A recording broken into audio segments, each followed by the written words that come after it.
자, 오늘 제목은 죽음에 대하여 준비되어 있습니까? 라는 제목으로 같이 하나님의 말씀을 나누도록 하겠습니다. 오늘 본문은 고린도 후서 5장을 중심으로 말씀을 제가 드리겠습니다.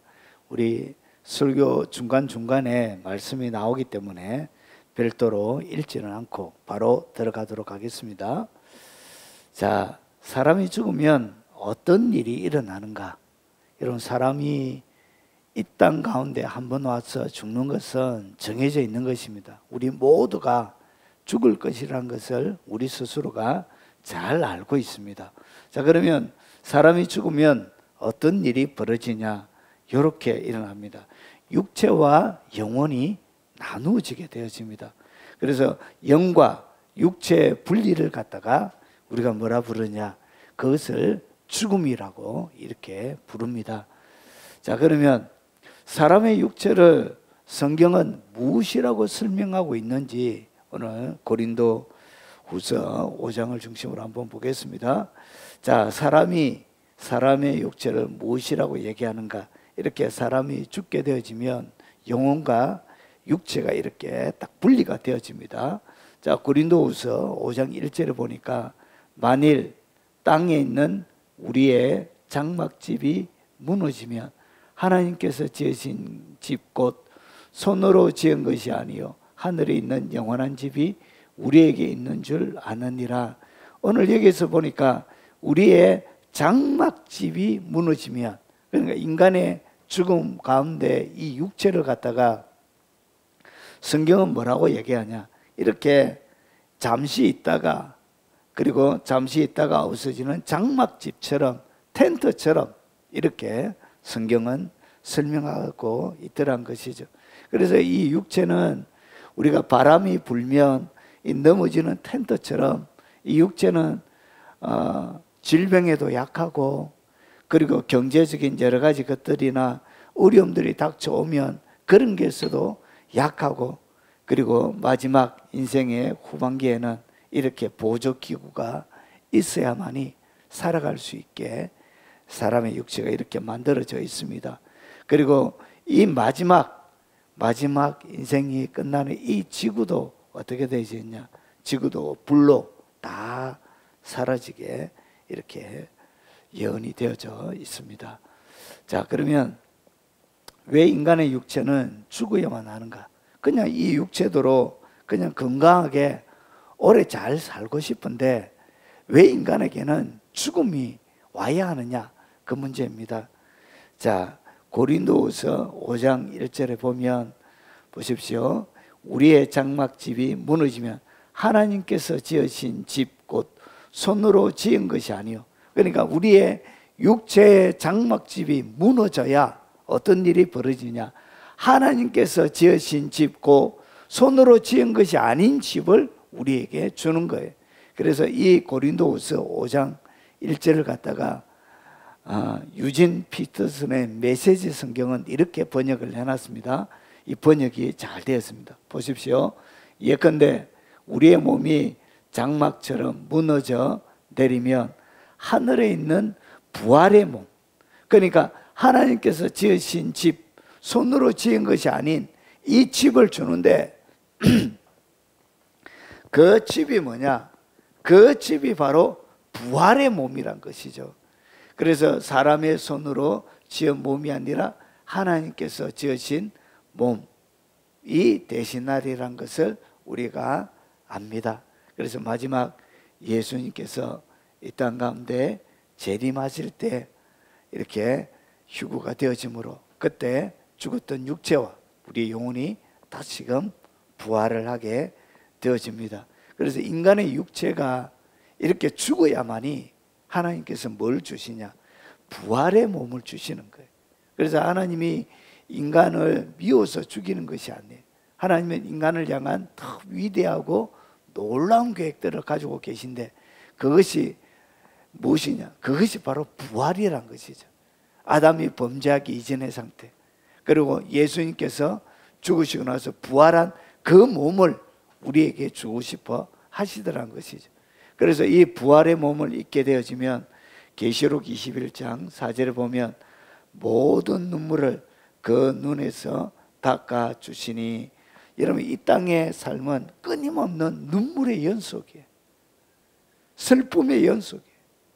그래서 더 이상 이 눈물이 나고 슬픔이 나는 이유는 뭐 때문이겠냐? 우리의 병든 육체 때문에 그런 것입니다.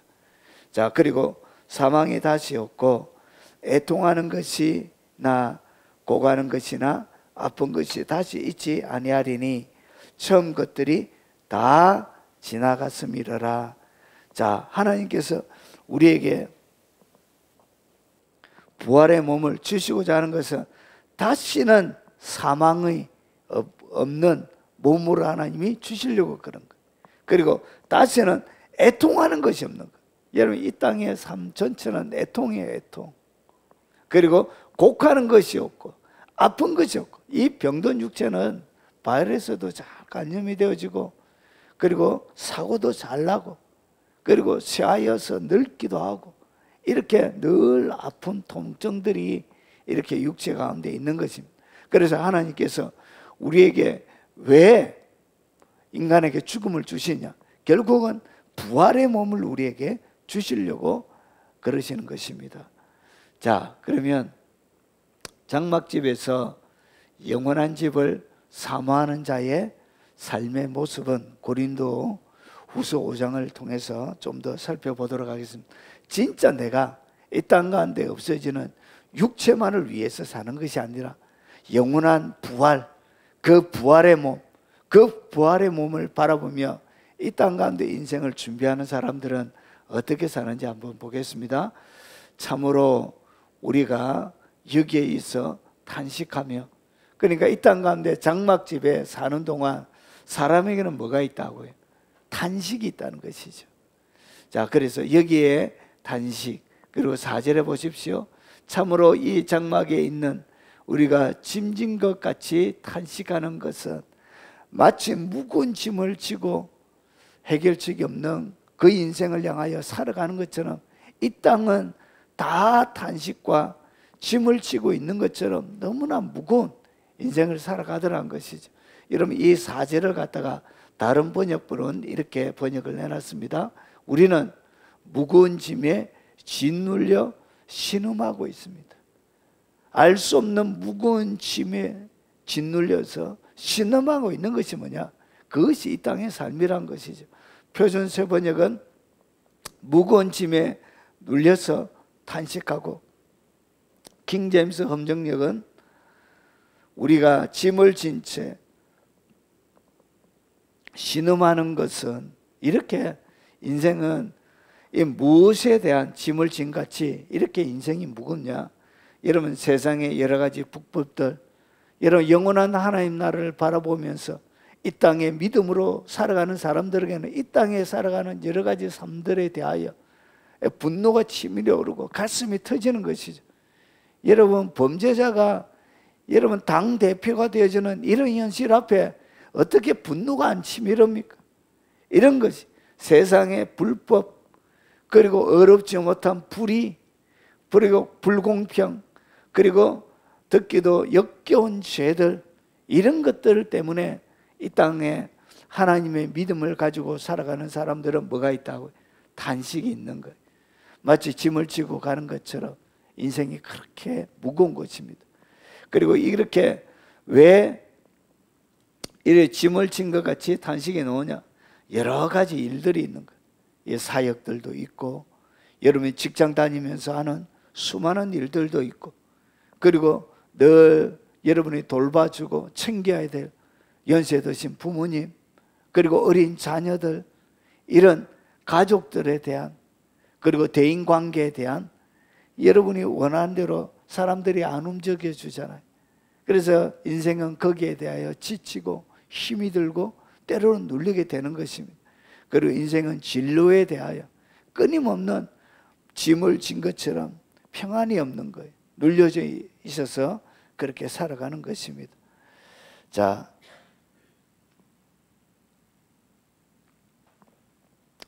그리고 탄식하며 하늘로부터 오는 우리 처소를 더딛기를 간절히 사모하노라. 여러분 영원한 집을 사모하면서 살아가는 사람은 무엇을 사모해야 된다고요? 우리의 처소를 더딛기를 간절히 사모하면서 살아가는 거지. 마지막 부활의 날이 내 인생의 승패를 좌우하는 결정하는 날이에요. 이 땅에서는 여러분이 돈 없고 때로는 육체적으로 아프고 그리고 경제적으로 힘이 들고 외형적인 모습도 남들보다 탁월하지 못해도 부활 때는 그것이 다 역전이 되는 거예요. 믿음으로 살았던 크기만큼 해와 달과 별이 있고 별과 별이 다른 것처럼 부활의 모습이 완전히 다른 것입니다. 그래서 하나님께서 그들이 행한 대로 갚아주신다는 것이죠. 그래서 우리의 처소를 더딛기를 뭐하고 있다고요? 간절히 사모하면서 마지막 부활의 날 그것만을 바라보면서 이 땅 가운데 살아라는 것이죠. 자, 그리고 이 간절히 사모하다는 것은 갈망하는 거예요. 너무나 바라는 거예요. 사랑으로 밀고 나가는 거예요. 그리고 욕정이 타오른 만큼 금지된 욕망을 품는 것과 같은 그런 열정, 그런 사모함으로 말하고요. 하나님의 영원한 부활의 몸을 입는 그날을 바라보며 살아라는 것이죠. 자, 그리고 영원한 집을 사모하는 자의 모습은 세 번째로 여러분 5절에 보면 곧 이것을 우리에게 이루게 하시고 보증으로 성령을 우리에게 주신 이는 하나님이시니라. 그래서 보증으로 우리에게 뭘 주셨냐? 성령을 우리에게 하나님께 주셨다는 것이죠. 그러면 성령님이 보증으로 줬다는 얘기가 뭐냐? 여러분 로마서 8장 11절을 보면 예수를 죽은 자 가운데서 살리신 이의 영, 이것이 누구죠? 이것이 바로 성령이죠. 성령. 예수님을 죽은 자 가운데서 살리신 이의 영이 우리 가운데 들어와 있다면 너희 안에 거하시면서 그리스도 예수를 죽은 자 가운데 살리신 이가 너희 안에 거하시는 그의 영으로 말미암아 너희 죽을 몸도 살리시리라. 그러니까 예수님을 성령께서 살려주신 것처럼 우리 속에 계시는 이 성령이 바로 부활의 몸을 하나님께서 보증으로 주신 그것이란 보증서라는 것이죠. 그래서 예수님을 부활시켜 주셨던 것처럼 우리의 몸도 부활할 것이란 것을 오늘 우리에게 가르쳐 주고 있는 것입니다. 자, 장막집에 영원한 집을 사모하는 자의 삶은 그 다음에 보겠습니다. 이는 우리가 믿음으로 행하고 무엇으로 행하라고요? 믿음으로 다 행해란 것이죠. 여러분 이 땅 가운데 믿음과 사랑과 소망으로 행한 것만 남습니다. 여러분의 환경이 어렵고 힘들어도 하나님께서 여러분의 삶들 가운데 놀라운 기적과 하나님의 능력을 베풀어 주실 것을 뭐하면?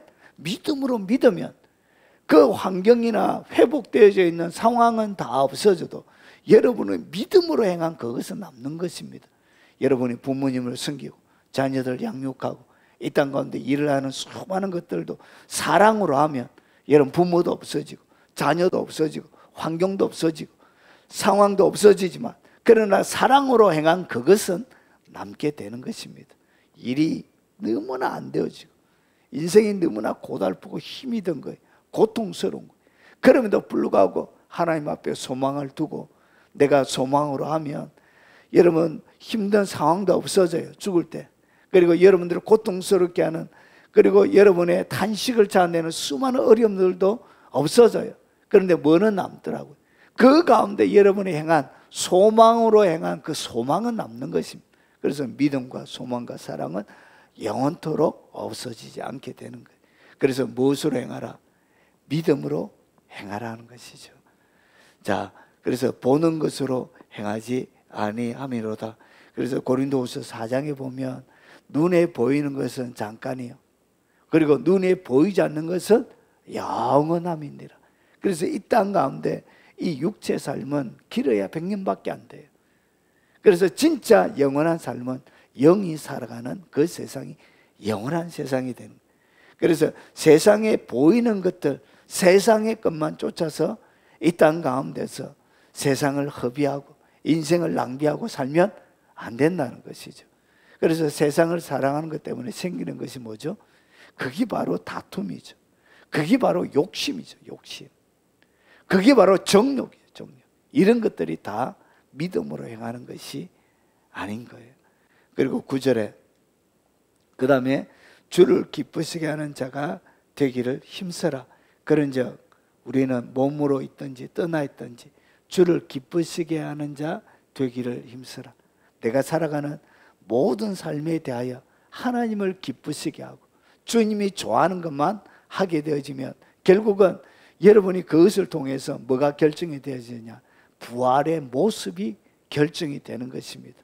별의 모습으로 있던 사람이 주님을 기쁘게 하는 그 삶, 그 헌신, 그리고 그 충성, 그런 것들을 통해서 어디에 나가게 되죠? 달에 나가게 되는 거예요. 달과 같은 그 삶들 가운데 순교하고 죽음에 이르기까지 순종하면서 살아가는 그 삶을 통해서 주님을 기쁘게 하는 그것을 통해서 뭐가 되지냐? 여러분 해처럼 여러분의 부활의 모습이 결정이 되는 것입니다. 자, 그러면 왜 장막집에 살 동안 주님을 기쁘시게 해야 되는지를 오늘 고린도후서를 통해서 계속 한번 살펴보겠습니다. 자, 이는 우리가 다 반드시 그리스도의 심판대 앞에 나타나게 돼요. 결국은 우리가 이 땅 가운데 육체로 살았던 이 모든 삶에 대하여는 뭐가 있다고요? 예, 심판이 있다는 것이죠. 그래서 반드시 그리스도의 심판대 앞에 우리가 나타나기 때문에 반드시 어떻게 되냐? 주님을 기쁘시게 하는 삶을 살아야 되는 거예요. 그래서 주님을 기쁘시게 하는 삶을 살 때 그분 앞에 그분을 만나게 될 때 우리가 칭찬받게 되는 삶이 되는 거예요. 여러분 고린도전서 3장 10절부터 15절을 보면 내게 주신 하나님의 은혜를 따라 내가 지혜로운 건축자와 같이 틀을 닦아 두매 다른 이가 그 위에 세우나 각각 어떻게 그 위에 세울까를 삼갈지니라. 조심할지니라. 이 닦아둔 것 외에 능히 다른 틀을 닦아둘 자가 없으니 이 틀은 곧 예수 그리스도시라. 그래서 예수님 위에 세워지지 않는 모든 것은 결국 뭐가 없다고요? 터가 없는 것과 같은 거예요. 그래서 지혜로운 건축자가 건축을 하기 위해서 반드시 예수님을 믿어야 되는 거예요. 예수님을 믿지 않고는 뭐가 없는 것과 똑같다고요. 터가 없는 것과 똑같은 거예요. 그래서 여러분이 예수님을 나의 구주로 딱 믿게 되어지면 어떤 일이 벌어지냐? 터 하나를 얻게 되는 거예요. 터. 그래서 그 땅덩이를 하나 받게 되어지는 것이. 그러나서 만일 누구든지 금이나 은이나 보석이나 나무나 풀이나 지프로 이 터 위에 세우면 각 사람의 공적이 나타날 터인데 그날이 공적을 밝히리. 이는 불로 나타내고 그 불이 각 사람의 공적이 어떠한 것을 시험할 것인데. 그래서 금, 은, 보석, 나무, 풀, 집 이렇게 우리가 집을 짓는데 예수님을 믿고 나서 이 금, 은, 보석은 뭐냐면 금은 보석은 믿음을 얘기한다. 믿음. 믿음으로 이렇게 살았던 하나님을 사랑하면서 살았던 소망을 가지고 살았던 그 삶을 얘기합니다. 그런데 이 나무나 집이나 이런 풀들은 믿음으로 행하지 않고 말씀으로 따라 살아가지 않는 삶이죠. 그래서 어떻게 하냐? 이는 불로 나타내고 그 불이 각 사람의 공적이 어떠한 것을 시험할 것입니다. 그래서 불이 확 내려와서 여러분이 이 땅 가운데 평생 동안 쌓아놓은 모든 것들에 대하여 불로 주님이 태워버리게 된다는 것이죠. 자, 만일 누구든지 그 위에 세운 공적이 그대로 있으면 상을 받고 금과 은과 보석은 그대로 남아있겠죠. 그리고 금과 은과 보석은 불을 가하면 가할수록 18K는 24K가 되겠죠. 그리고 은 가운데 묻어있는 불순물은 타버리고 없겠죠. 보석도 더럽혀진 보석도 타버리고 없고 영롱한 빛만 더 내는 거예요. 그래서 이것은 심판의 의미보다 여러분이 이 땅 가운데 실수하고 허물을 가지고 그리고 여러 가지 부끄러운 믿음의 부끄러운 이런 과거들을 어떻게 주님이 불로 완전히 태워버리시는 거예요. 그래서 더 정결하게 하시는 그런 일들을 하시는 것입니다. 만일 누구든지 그 위에 상을 받고 누구든지 그 공적이 불타면 해를 받으리니 그러나 자신은 구원을 받되 불 가운데서 받은 것 같으리라. 예수님을 믿었기 때문에 뭐는 있죠? 터는 있죠. 그래서 구원은 받는데 부끄러운 구원을 받게 되어지는 것입니다. 여러분, 남는 인생을 사셔야 되는 것입니다. 자, 그러면 그리고 선악간에 그 몸으로 행한 것을 따라 받으려 함이니라. 결국은 선악간에 그 몸으로 행한 것을 따라 여러분이 결국은 다 받게 되어진다는 것이죠. 자, 그러면 주로 이렇게 주님을 기쁘시게 하는 삶이 어떤 삶인지 오늘 고린도후서 5장을 통해서 좀 더 살펴보도록 하겠습니다. 자, 주를 기쁘시게 하는 것이 뭐냐? 모든 것이 하나님께로 났으며 그가 그리스도로 말미암아 우리를 자기와 화목하게 하시고 또 우리에게 화목하게 하는 직분을 주셨으니, 그러니까 누구와 화목하라고요? 여러분, 왜 주님을 기쁘시게 하는 삶?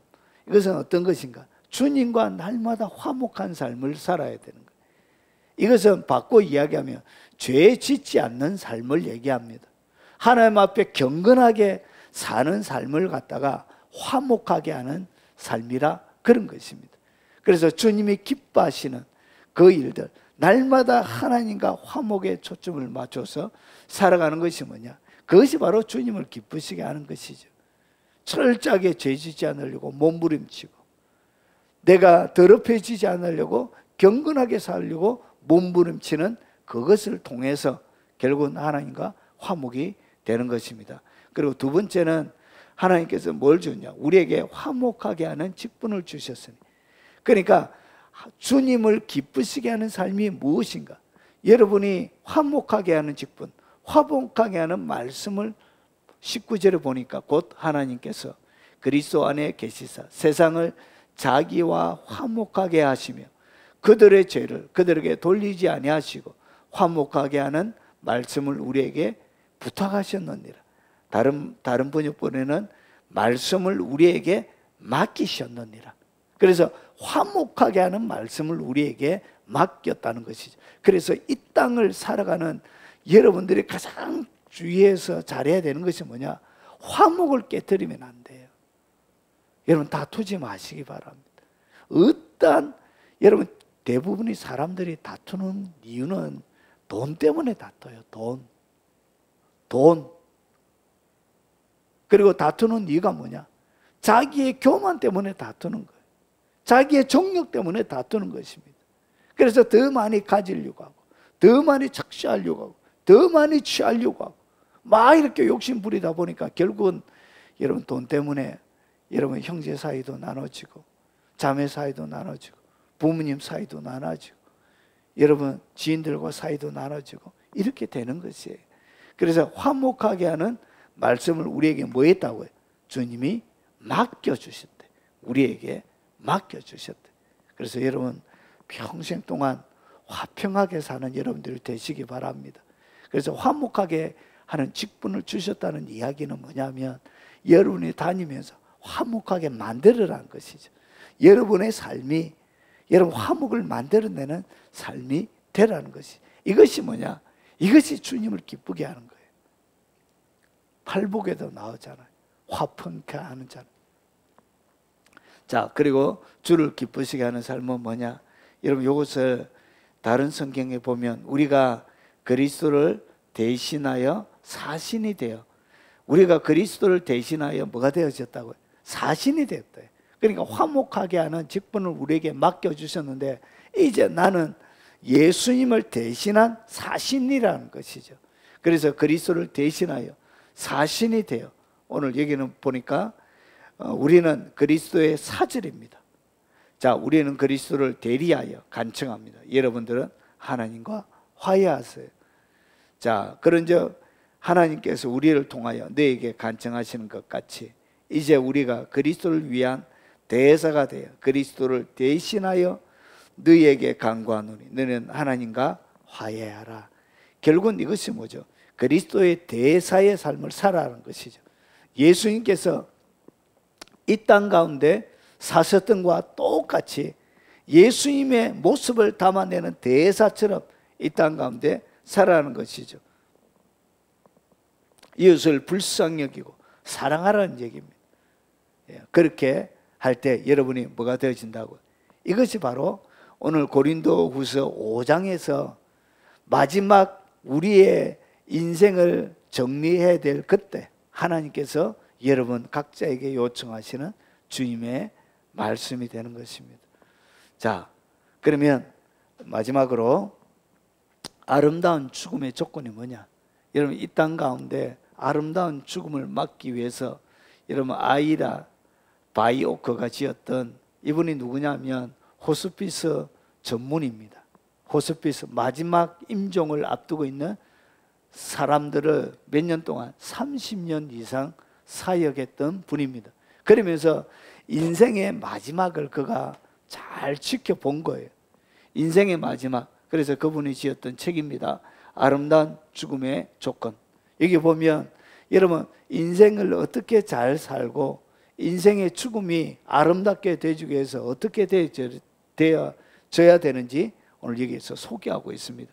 삶이란 시간의 길이로 재는 것이 아니라 삶의 깊이로 재는 것이다.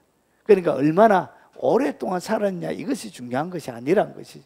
여러분 노인 요양원에서 제가 10몇 년 동안 계시던 어머님을 둔 청년을 제가 사역했던 적이 있습니다. 어머니가 노인 요양원에서 10몇 년, 15년인가 16년인가 정도 되었던 것 같아요. 여러분 자녀가 견디기가 힘들어가지고 정신적인 여러 가지 질병도 들고 여러분 이렇게 병치료하면서 오래 사는 것 그것은 그렇게 의미가 없는 거예요. 그래서 보십시오. 삶이란 시간의 길이가 아닌 거예요. 그래서 삶이란 삶의 깊이로 재는 것입니다. 그래서 여기에 바이오코가 제시하는 이 땅 가운데 인생을 마지막 마무리할 때 인생에게 진짜 필요한 것이 뭐냐? 4가지를 소개하고 있습니다. 4가지. 자, 죽음, 인생 앞에 필요한 것이 뭐냐? 첫 번째가 용서하는 겁니다. 용서하는 것. 그러니까 마지막 용서하는 겁니다. 여기에 보면 마지막 임종을 앞둔 한 여인의 할머니 이야기가 나옵니다. 거기에 보면 할머니가 살아 있을 때 뭐 했냐? 바람을 핀 거예요. 남편 모르게 바람을 피우고 그러고 나서 그것이 발각이 되어진 거예요. 그러고 나서 아내가 마지막 임종을 할 때 아내가 숨을 헐떡거린데 죽지를 못하는 거예요. 술 먹어 헐떡거려서. 그래서 이 내용을 알고 그 할아버지한테 가서 부탁한 것이 뭐냐? 용서한다고 한마디만 해주십시오. 할아버지에게 할머니에게 가서 내가 모든 거 용서한다고 한마디만 해주십시오. 그렇게 가서 내가 이제 용서해요. 용서합니다. 이렇게 용서하고 용서해 주세요. 용서합니다. 이렇게 하니까 그제서야 숨이 이렇게 싹 가더란 것이죠. 여러분 사람 인생에 가장 귀한 것이 뭐냐? 용서받는 것입니다. 인간에게 가장 필요한 것이 뭐냐? 용서받는 것입니다. 여러분 이 땅 가운데서 살아오면서 지었던 모든 죄에 대하여 용서받는 것이 이 땅 가운데 가장 중요한 것입니다. 이것이 뭐냐? 예수님을 나의 구주로 믿고 그 예수님이 나의 죄 때문에 죽어 주셨다는 것을 내가 마음으로 믿고 그 십자가가 내 때문에 지셨다는 것을 내가 마음으로 믿고 예수 그리스도를 나의 구주로 영접하는 것, 용서받는 것, 이것이 인생의 가장 중요한 것이란 것이죠. 그리고 나서 그 다음에 중요한 것이 뭐냐? 여러분은 뭐 해주는 것? 용서해 주는 것입니다. 이 땅 가운데 마지막 생을 끝날 때 그가 어떤 삶을 살았던지, 여러분에게 어떤 피해를 주었던지, 여러분에게 어떤 아픔을 주었던지, 여러분에게 어떤 고통을 주었던지, 여러분에게 어떠한 절망을 주었던지, 여러분이 해줘야 되는 인생을 마무리하는 가장 중요한 것이 뭐냐? 용서해 주는 것입니다. 용서해 주는 것. 이것이 여기서 소개하고 있는 첫 번째입니다. 자, 그래서 뭐하고? 용서하고 여러분이 용서해 주는 삶을 사시기 바랍니다. 이것이 뭐냐? 여러분이 하나님 앞에 가서 용서받는 거예요. 그래서 1만 달란트 빚진 자에게 뭐 하죠? 네가 주기도 못해도 우리가 우리의 죄를 사여 준 것 같이 우리 죄를 사하여 주옵시고. 용서하지 못하는 사람은 하나님 앞에 용서 못 받습니다. 그래서 여러분이 예수 믿어도 치유도 일어나지 않고 기적도 일어나지 않고 영적인 세계도 열리지 않는 가장 결정적인 이유는 뭐 때문에 그러냐? 용서하지 않아서 그런 것입니다. 인생의 모든 문제는 용서하지 않는 문제 때문에 일어나는 것입니다. 그래서 용서하며 사시기 바랍니다. 그리고 두 번째, 인생의 제일 마지막에 가장 필요한 것이 뭐냐? 고마워요 하는 거예요. 키워주신 부모님에 대하여 고마워요. 어머니, 아버지 너무 감사합니다. 이렇게 감사하는 거예요. 그리고 남겨져 있는 가족들에게 함께 이 땅을 살아갈 수 있어서 나의 자녀가 되어서, 그리고 나의 남편이 되어서, 나의 아내가 되어서, 그리고 나의 부모님이 되어서 너무 감사하다. 그래서 인생에 필요한 두 번째 말은 뭐냐? 고마워하는 겁니다. 감사합니다. 감사. 그리고 인생의 세 번째는 뭐냐? 사랑하는 겁니다. 사랑하는 것. 마지막 이 땅을 떠나는 사람이 제일 듣고 싶어하는 한마디가 뭐냐? 사랑해요. 사랑해. 여러분이 죽음 앞에 필요한 것이 뭐냐? 사랑해야 하는 것입니다. 여러분 살아있을 때도, 여러분 지금 살아가는 모든 삶들 가운데도 여러분 자주 사랑해야, 자주 사랑한다, 자주 사랑한다, 이렇게 말씀하시기 바랍니다. 그리고 마지막 죽음 앞에 필요한 마지막 말이 뭐냐? 잘 가요. 다시 만나요. 잘 가요. 다시 만나요. 예수님 안에 있을 때는 잘 가요. 다시 만나는, 다시 만남이 있는 것입니다. 그래서 여러분 누구나 다 주님 앞에 여러분이 서게 될 것입니다. 여러분 어떤 모습으로, 무엇을 위해서 오늘 여러분 인생을 살아가고 계십니까? 마지막 여러분의 부활의 모습을 위해서 여러분 썩어서 없어지는 이 장막에 여러분의 인생의 모든 것을 들고 여러분 인생을 헛수고하지 마시고, 오늘 여러분들에게 어떻게 주님을 기쁘시게 하는지 오늘 말씀을 통해서 같이 나누었습니다.